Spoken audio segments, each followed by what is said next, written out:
நாம் வேதத்தை படிப்பதனால் வரக்கூடிய நன்மைகளை குறித்து பார்த்து கொண்டு வருகின்றோம். We have seen the benefits that is coming through reading God's word. தேவனுடைய வார்த்தை நாம் படித்தாலும் படிக்காவிட்டாலும் அதனால் ஆண்டவருக்கு ஒரு நன்மையோ தீமையோ கிடையாது.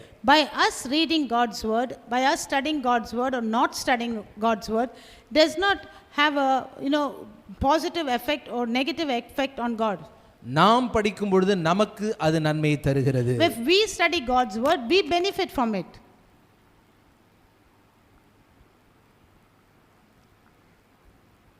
நாம் தேவனுடைய வார்த்தை படிக்கும் பொழுது தேவனுடைய வார்த்தை சொல்லுகிறது 2 கொரிந்தியர் 3ஆம் அதிகாரம் 18ஆம் வசனத்தின்படி நாம் மகிமை மேல் மகிமை அடைகிறோம். 2 கொரிந்தியர் 3ஆம் அதிகாரம் 18ஆம் வசனத்தில் நாம் பார்க்கின்றோம், நாம் தேவனுடைய வார்த்தை ஆழ்ந்து படிக்க படிக்க மகிமை மேல் மகிமை அடைகின்றோம். When we study the word of God, when we ponder on the word of God, when we go deep and meditate in God's word, we move on from glory to glory.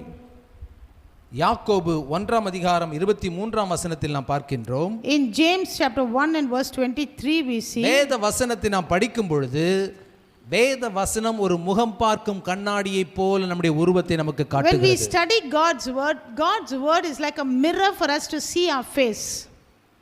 நீங்க எல்லாம் காலையில் இங்கே சர்ச்சுக்கு வரதுக்கு முன்னால் எல்லாம் முகம் பார்க்கும் கண்ணாடியில் உங்கள் முகத்தை பார்க்காம நிச்சயமாக வந்திருக்க முடியாது என்று 100க்கு 100 உறுதியாக நான் சொல்ல முடியும். And this morning I know for everybody who had come to church, 100% surely I can tell you, not one of you would have come without looking at your face in the mirror. ஏன்? Why? மற்றவர்கள் நம்மை பார்க்கும் பொழுது முகம் சுளிக்க கூடாது. Because when other people look at our face, they should not feel very uneasy.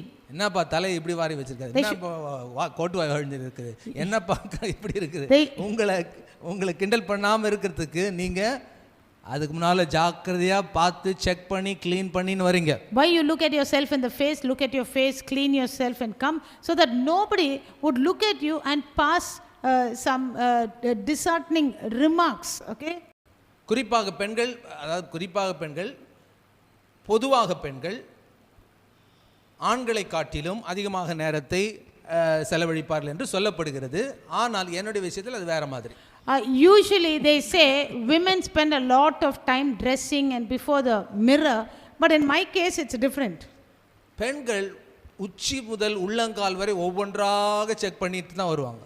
The girls usually when they dress, right from the top of their head to the bottom of their feet, they will check every part of the body, be so careful and dress. அதில் தவறு இல்லை.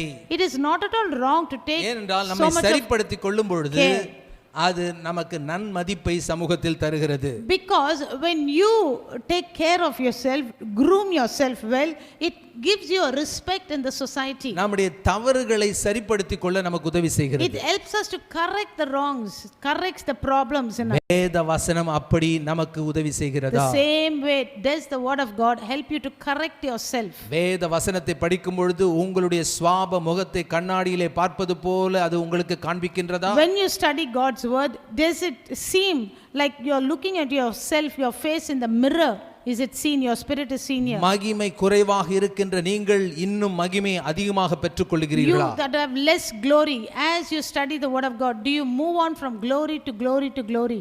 ரோமர் 12ஆம் அதிகாரம் 1-2 வசனங்களிலே பார்க்கின்றோம். In Romans chapter 12 and verse 1 and 2 we see, அது நம்முடைய மனதை புதுப்பிக்கவும் உதவி செய்கின்றது. It helps us to renew our mind also. ஏனென்றால் இந்த உலகத்தின்படி நாம் சிந்திக்காமல் தேவனுடைய வார்த்தை நம்முடைய வாழ்க்கைக்காக என்ன வைத்திருக்கின்றதோ அதன் அடிப்படையில் சிந்திக்கின்றோம். So when we read God's word, it helps us not to think like the world but to think according to God's word. நாம் பேசுவது எல்லாமே நம்முடைய சிந்தனையின் அடிப்படையில் தான் வருது. See, whatever we speak according to what we think. உண்மைதானே? Is it right? நமக்கெல்லாம் சிந்தனை இருக்குதா? Do we have thoughts? எண்ணங்கள் வருதா? Do we get thoughts? Do you have a mind? Hello, எண்ணங்கள் வருதா? Do you have thoughts? அந்த எண்ணத்துல வச்சு தானே தீர்மானம் பண்ணீங்க நீ காலையில எழுந்தும்போது கூட? Even according to those thinking, the thoughts only you decided this morning. எப்படியாவது நேரத்தோட உள்ள போய் சேர்ந்தணும் சர்ச்சுக்கு. You thought in the morning, somehow I must go in time to church. அதனால தான் வந்தீங்க. That's why you came. இன்னும் ஒரு சிலர் ஏன் இங்க வரலனா, why some people have not come? இங்க வர மாட்டேன்னு தீர்மானம் பண்ணிட்டாங்க. Because they made a decision in their mind, I will not go. இங்கே என்னுடைய செய்தியை நம்முடைய சபை ஜனங்களை நீங்க உங்களுடைய வீடுகளிலே பார்த்து கொண்டிருந்தீர்கள் என்றால் அது நீங்கள் செய்த தீர்மானம். Some people, some believers of ours who are watching this message in your house on the Facebook live, that is because you made a decision to watch it. இன்னும் ஒரு சிலர் பார்க்கல. But some people have not made it, are not watching. ஏன் தெரியுமா? You know why they are not watching? பார்க்க வேண்டாம்னு தீர்மானம் பண்ணிட்டாங்க. Because they decided not to watch. ஏன்னா அது வந்து வேத வசனத்தை பார்ப்பதை காட்டிலும் சமைப்பது முக்கியம். Because for them to listen to God's word, more than listening to God's word, cooking is important. அதற்காக நேற்றே தீர்மானம் பண்ணல, சீக்கிரம் எழுந்தணும், சீக்கிரம் சமைக்கணும், அந்த தீர்மானம் பண்ணல, வழக்கத்தின்படியே செய்து இருக்கிறதுனால வேத வசனத்தை காட்டிலும் நீங்கள் வழக்கமாக செய்கின்ற செயல் தான் உங்களுக்கு முக்கியமாகி விட்டது. Because they did not think and plan and decide and say, let me get up earlier, let me cook early, let me go to church. Because of that, the usual time they got up, did the usual thing, so they had to sacrifice on coming to church. உங்கள் மனதை நீங்கள் சரிப்படுத்தவில்லை. You did not correct your thoughts. உங்கள் மனதிற்கு சரியான கட்டளை கொடுக்கவில்லை. You did not give the correct command to your mind. நேரத்தோடு படுப்பேன் என்று தீர்மானம் பண்ணல. You never decided to sleep in time. நேரத்தோடு எழுந்துவேன் என்று தீர்மானம் பண்ணல. You never decided to get up in time. உங்கள் வாழ்க்கையின் ஒவ்வொரு நிகழ்வுகளும் நீங்கள் எடுக்கின்ற தீர்மானத்தின் விளைவுகள். Every thing that happens in your life is according to the decision that you happen. It's the result of the decision that you do. 16 வயசுல நான் இயேசு கிறிஸ்துவை சொந்த இரட்சகராக ஏற்றுக்கொண்டேன். At the age of 16 I accepted Jesus. 17 வயசுல ஒரு சபையில ஒரு உறுப்பினராக நான் இருந்தேன். I became a member in a church at 17 years. அப்பொழுது சென்னையில ஒரு ஹோட்டல்ல ஒரு கருத்தரங்கு full gospel businessman fellowship என்ற ஒரு கருத்தரங்கு நடந்தது. At that time they had a meeting in a conference in a hotel Taj Prakash. அதுல இங்கிலாந்தை சேர்ந்த ஒரு ஆப்பிரிக்கன் விசேஷ பிரசங்கியாராக வந்தார். And a person who the special guest, the speaker there was a person from England who was a black. அவருடைய பேர் doctor Ramsey. Okay, he was called, his name was Dr. Ramsey. அவர் எழுந்து 2-3 சொற்றொடர்கள் phrases தான் சொன்னார். பெரிய பிரசங்கம் கூட பண்ணல. He got up and stood. He didn't give a long sermon. He just spoke 2 or 3 phrases. எழுந்து நின்றார். ரொம்ப உயரமா கூட இல்ல, கொஞ்சம் என்னோட குள்ளந்தான். He was much more shorter than me. He stood up. எழுந்து நின்றார். He stood up there. அவர் சொல்ற அவருடைய குரல்லையே இப்ப நான் சொல்றேன். I'll tell you how he said it. அவர் எழுந்து நின்று ஒரே 2 வார்த்தை தான் சொன்னார். 2 சொற்றொடர்கள் சொன்னார். Change your mind and you can change your world. உன் மனதை நீ மாற்று, அப்பொழுது உன் உலகத்தை நீ மாற்றுவாய். He just said, change your mind and you will change the world. Your world. நீங்கள் உங்கள் உலகத்தை மாற்ற வேண்டும் என்றால் உங்கள் மனதை நீங்கள் மாற்ற வேண்டும். If you want to change your world, you must change your mind. என் மனசு மாற மாட்டேங்குதுங்க brother. You'd say, Pastor, my mind is not changing. என்னதான் முயற்சி செய்தாலும் அதே மாதிரி தான் இருக்குதுங்க. Whatever effort I take, it's still the same, Pastor. அப்ப நீங்க சரியான முயற்சி செய்யலன்னு அர்த்தம். Then that means you didn't make the right effort. ரோமர் 12 அதிகாரம் 2 வசனத்தின்படி சொல்லுங்க, என் மனமே தேவனுடைய வார்த்தைக்கு கீழ்ப்படி. According to Romans 12 and verse 2, tell your mind, my mind, listen to God's word. Be obedient to God's word. சங்கீதம் 103 படி சொல்லுங்க, என் ஆத்துமாவே என் மனமே கர்த்தரை ஸ்தோத்திரி. According to Psalm 103, say, bless the Lord, O my soul. என் முழு உள்ளமே அவருடைய பரிசுத்த நாமத்தை மகிமைப்படுத்து. And all that's within me, magnify his name. அவர் செய்த எத்தனையோ நன்மைகள் இருக்குது, அதெல்லாம் நீ மறக்காதே. There is so much of goodness that God did for me. Don't forget all that my mind. இந்த உலகத்தில் இத்தனை கோடி ஜனங்க கொரோனாவால சாகும் பொழுது உன்னை சாகாமல் வச்சிருக்காரே, மனமே நீ அவருக்கு நன்றி செலுத்து. Speak to your mind, say, mind, in this world there are so many thousands of people who are dying in corona, but today you are still alive and still healthy. Thank God for that. உன்னுடைய வேலையெல்லாம் போயிட்ட பிறகும் கூட உனக்கென்று புதிய ஒரு வேலையை உருவாக்க அவர் ஆயத்தமா இருக்கிறாரே, அதற்காக அவருக்கு நன்றி செலுத்து. Talk to your mind and say, even though your job is gone, even though your income is gone, yet the Lord is waiting and ready to prepare a new job for you. யாவையும் செய்து முடிப்பார் என்று சொல். Tell God will do and accomplish everything for me. என்னை பலப்படுத்தும் கிறிஸ்துவினாலே எல்லாவற்றையும் செய்ய எனக்கு பலன் உண்டு என்று சொல். Tell your mind, say, I can do all things through Christ who strengthens me. என்னுடைய நண்பர்களுக்கோ, என்னோடு வேலை செய்கிறவர்களுக்கோ, என்னுடைய உறவினர்களுக்கோ, என்னை சுற்றி நடப்பவர்களுக்கோ எது நடந்தாலும் அது என்னை பாதிக்காது. Whatever happens to my relatives, whatever happens to my family, whatever happens to people around me, that will not affect me. ஏனென்றால் எனக்காக ஒரு புதிய எதிர்காலத்தை வைத்திருக்கிறார். Because God has kept a new future for me. எனக்காக ஒரு புதிய வழிகளை அவர் உருவாக்கி Because God has இருக்கிறார். kept a new way for me. நான் அந்த பாதையில் செல்வேன். I will go in that way. என் மனமே என் கால்களை அதற்கு நேராக நீ வழி நடத்து. My mind take my legs according to that path. Hello, தமிழ்ல ஒரு பழமொழியும் இருக்குது, ஒரு பாடலும் இருக்குது. மனம் என்ன சொல்றதா, மனம் ஒரு குரங்கு மாதிரியாம். மனம் ஒரு குரங்கு, மனித மனம் ஒரு குரங்கு. அதை தாவ விட்டால், தப்பி ஓட விட்டால் அது பாவத்தில் தள்ளிவிடும், அது பாவத்தில் ஏற்றிவிடும். There's a Tamil song that says the mind is like a monkey, okay? And if you just leave it loose, it will be just jumping from this tree to that tree, and last of all it will lead you into sin and cause you to fall into sin. எத்தனை பேர் குரங்கு பார்த்திருக்கீங்க? How many of you have seen monkeys? 2 பேர் பார்த்ததற்காக நன்றி.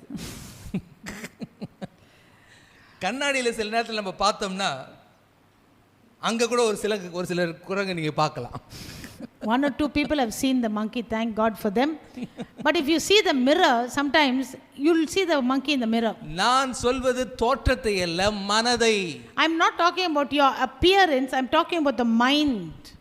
அலைபாயுது இல்ல, your mind is just you've been wandering out இத from here and செய்யணும், இன்னொன்னு செய்யணும், you'll be doing something, இன்னொன்னு செய்யணும், அது செய்யலாமே, the mind will be, அது செய்யணும், இத செய்யலாமே, you'll be doing something, mind will say we'll do that, we will do that, we'll do this. உங்கள் மனதை கட்டுப்படுத்தும் மாபெரும் சக்தியை கர்த்தர் உனக்கு தந்திருக்கிறார். And God has given you a great strength, a great power to control your mind. உங்க கிறிஸ்தவ வாழ்க்கையை இயேசு கிறிஸ்துவை ஏற்றுக்கொண்ட நாளில் அதுதான் முதல்ல நீங்க செய்த தீர்மானம். And the first decision that you made in your life was the day that you accepted Jesus. இயேசுவின் நற்செய்தியை கேட்டீங்க, you heard the gospel, அந்த இயேசு எனக்கு வேண்டும் என்று தீர்மானம் and you பண்ணீங்க. made a decision, I want this Jesus. எங்க தீர்மானம் பண்ணீங்க? Where did you make that decision? உங்கள் மனதிலே. In your mind.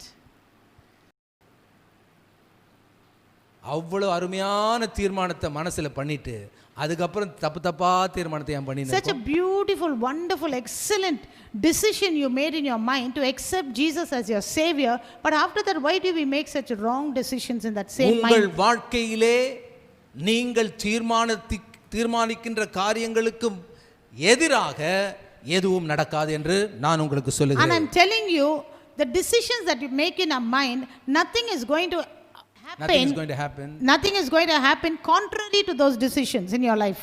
சொல்லுங்க, நான் தீர்மானத்தை உருவாக்குகிறேன். Say, I make a decision. இப்போ ஞாபகம் வருதா? நான் சர்ச்சில் அடிக்கடி சொன்ன ஞாபகம் வருதா?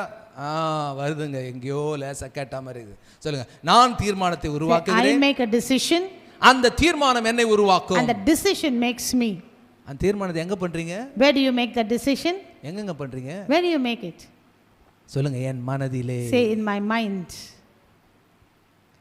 இனி நான், சொல்லுங்க, இனி நான் என் மனதை, இவ்வளவு லேசா சொல்றீங்க, இனி நான் எல்லாம் கிச்சன்ல அங்க இங்க வெளியில எல்லாம் உட்கார்ந்துருக்கு, எல்லாம் பாருங்க, சீக்கிரம் வாங்க.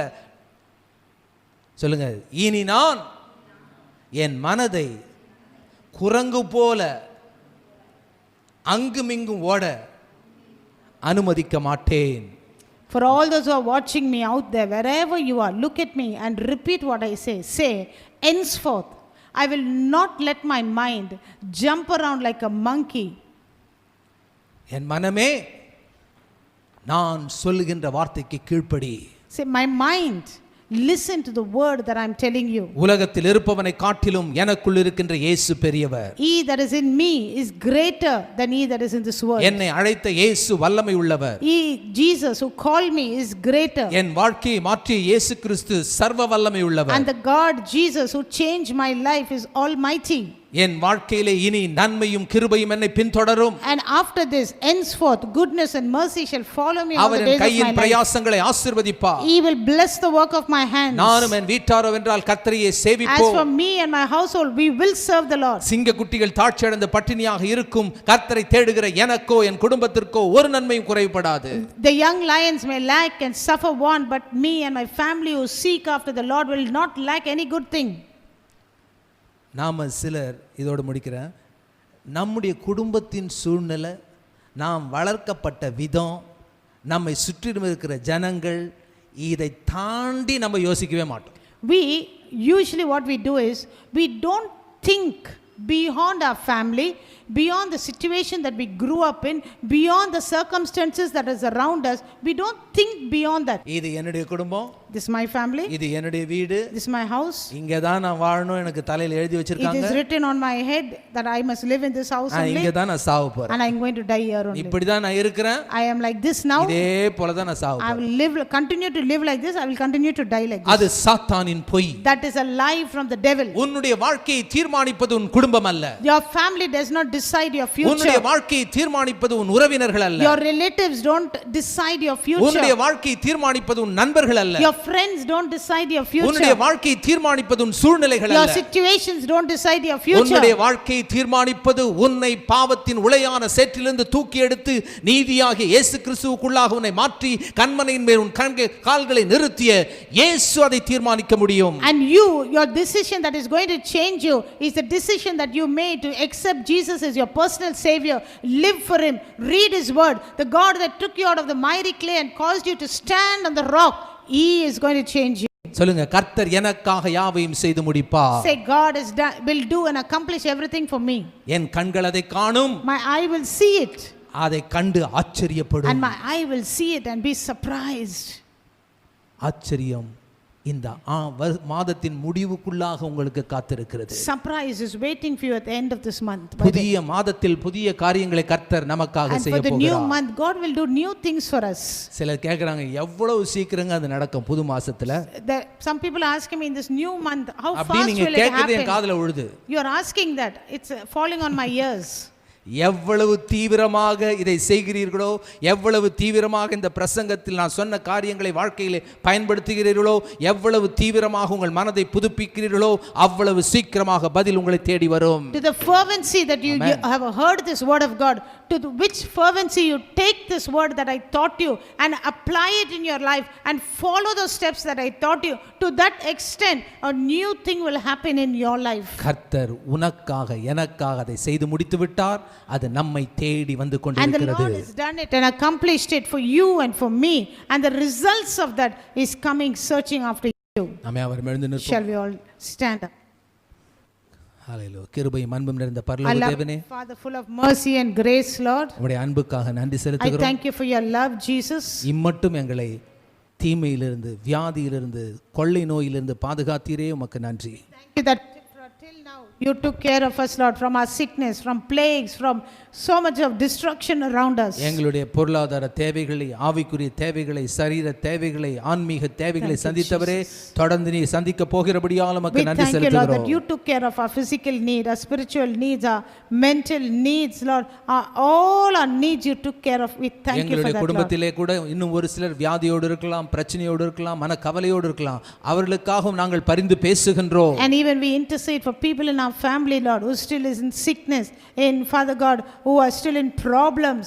We pray for them, Lord. எங்கள் நிமித்தமாக, எங்கள் அறிக்கை நிமித்தமாக, எங்கள் விசுவாசத்தின் நிமித்தமாக அவர்களை நீர் ஆசீர்வதிப்பீராக. And because of our decision, because of the confession, because of our faith, we pray you'll bless them, Lord. தொடர்ந்து வெற்றி மேல் வெற்றி அடைய உதவி And செய்தீர்கள். help us to go on, Father, grow from victory to victory, Lord. இந்த வெற்றியின் செய்தியை எங்கள் நண்பர்களோடு, உறவினர்களோடு பகிர்ந்து கொள்ள எங்களுக்கு உதவி Help செய்தீர்கள். us to share this message of victory with our friends, with our family.